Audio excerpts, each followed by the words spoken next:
మరి ఈరోజు పోలిట్ బ్యూరోలో సుమారు 4:30 గంటల చర్చించడం జరిగిందండి.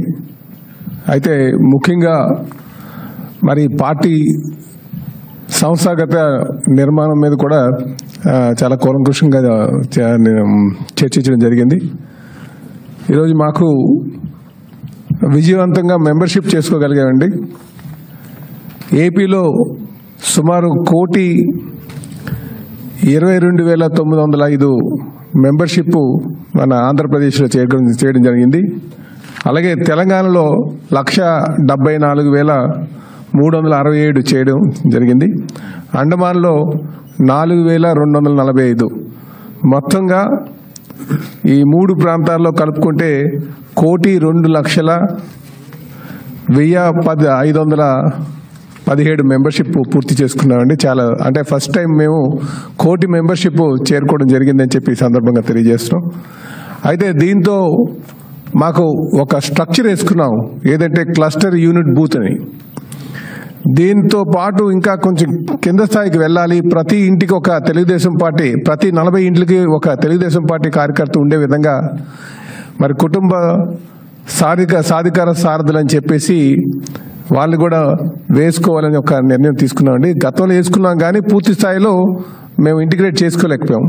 కనుక ఈసారి దాని మీద దృష్టి పెట్టి పూర్తి స్థాయి పార్టీలో కార్యకర్తలందరూ కూడా మమ్మకం అయ్యేటట్టుగా చేయాలని ఒక ఆలోచనకు వచ్చామండి. దీంతో పాటు ఏదైతే కార్డులు ఉన్నాయో, గతంలో కొంచెం కార్డ్స్ మాకు మెంబర్షిప్ అయినప్పుడు కూడా కార్డ్స్ ఇవ్వలేదన్నారు. కనుక ఈసారి మార్చి 15 కల్లా కార్డ్స్ ఇచ్చేస్తామని చెప్పేసి కూడా ఈ సందర్భంగా తెలియజేస్తున్నాం. అలాగే మహానాడు ఈసారి కడపలో పెట్టుకోవడం జరిగిందండి. ఎందుకంటే అక్కడ అన్ని ప్రాంతాల్లో పెట్టాం కానీ కడప ప్రాంతంలో అంటే ఎక్కువ రాయలసీమ ప్రాంతంలో పెట్టుకోలేదు. అక్కడ అకామిడేషన్ ఉంటుందా లేదా అని కొంతమంది అప్రహెన్షన్స్ ఇచ్చి ఉన్నప్పటికీ కూడా అక్కడ పెట్టాలని ఒక ఆలోచన మరి జాతీయ అధ్యక్షులు వారు తీసుకున్నారు. కడపలో ఈసారి మరి 3 రోజుల పాటు మహానాడు చేసుకుంటామని చెప్పి ఈ సందర్భంగా తెలియజేస్తున్నామండి. వీటితో పాటు గ్రీవెన్స్కి సంబంధించి ఎక్కువ మంది మెయిన్ ఆఫీస్కి వస్తున్నారు కనుక అవి నియోజకవర్గ స్థాయిలో ఎవరైనా అందుబాటులో ఉండట్లేదేమో, దానివల్లే మెయిన్ ఆఫీస్కి ఎక్కువ మంది వస్తున్నారని ఒక ఆలోచనకి రావడం జరిగింది. కనుక నియోజకవర్గం స్థాయిలో ప్రతి శనివారం కూడా గ్రీవెన్స్ తీసుకోవాలా ఎమ్మెల్యేస్ అని చెప్పేసి మరి అది కూడా నిర్ణయం తీసుకుని చెప్పి తెలియజేస్తున్నాం. దాంతోపాటు శనివారం పూట ఇక్కడ కూడా గ్రీవెన్స్ ఉండేటట్టుగా ఎక్కువ మందికి అంటే జనరల్గా పబ్లిక్ని గ్రీవెన్స్కి అన్ని అక్కడ ప్రభుత్వం దగ్గరికి అంటే అధికారుల దగ్గరికి వెళ్తున్నారు, మా దగ్గరికి వస్తున్నారు.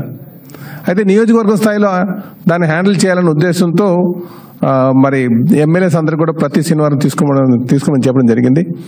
అదే పార్టీకి వచ్చేటటువంటి కార్యకర్తకి ఎక్కువగా ప్రాధాన్యత ఇవ్వాలి. ఎందుకంటే మాకు ఇప్పుడు సుమారు 1,00,00,000 మంది పైన మెంబర్షిప్ ఉంది. ఇక్కడ జనరల్ పబ్లిక్ వచ్చేసరికి వాళ్ళకి అంత గౌరవం దొరకట్లేదని ఒక చిన్న భావం ఎక్కువ మందిలో వ్యక్తం చేశారండి మా కార్యకర్తలు. అందుకే కొంచెం ఎక్కువగా కార్యకర్తల్ని ఆదరించాలని ఒక ఆలోచనతో మరి ఆ నిర్ణయం కూడా తీసుకుని చెప్పేసి ఈ సందర్భంగా తెలియజేస్తున్నాం. ఇదే కాకుండా ఈ రాష్ట్రంలో చూసుకుంటే మనకి ఇప్పుడున్నటువంటి అప్పు నుంచి మనం బయటపడాలంటే మనం గ్రోత్ రేట్ ఎక్కువగా ఉండాలి. ఇప్పుడు చూస్తే మనకి 9.5% ఉంది. దీన్ని 15% కానీ తీసుకొస్తే మనం ఖచ్చితంగా మనం ఈ అప్పులన్నీ కూడా తీర్చుకోవడానికి ఆస్కారం ఉంటుందని చెప్పేసి మా ముఖ్యమంత్రి గారు చెప్పడం జరిగిందండి. ఆ విధంగా కొన్ని సెక్టార్లని మనం ఎంకరేజ్ చేయాలి. కనుక ప్రముఖంగా టూరిజం సెక్టార్కి బాగా పొటెన్షియల్ ఉంది. దానికి 20% గ్రోత్ రేట్ వస్తుందని చెప్పి టూరిజం మీద ఎక్కువ దృష్టి పెట్టాలని కూడా ఆలోచన చేశారని చెప్పి ఈ సందర్భంగా తెలియజేస్తున్నానండి. నమస్కారం.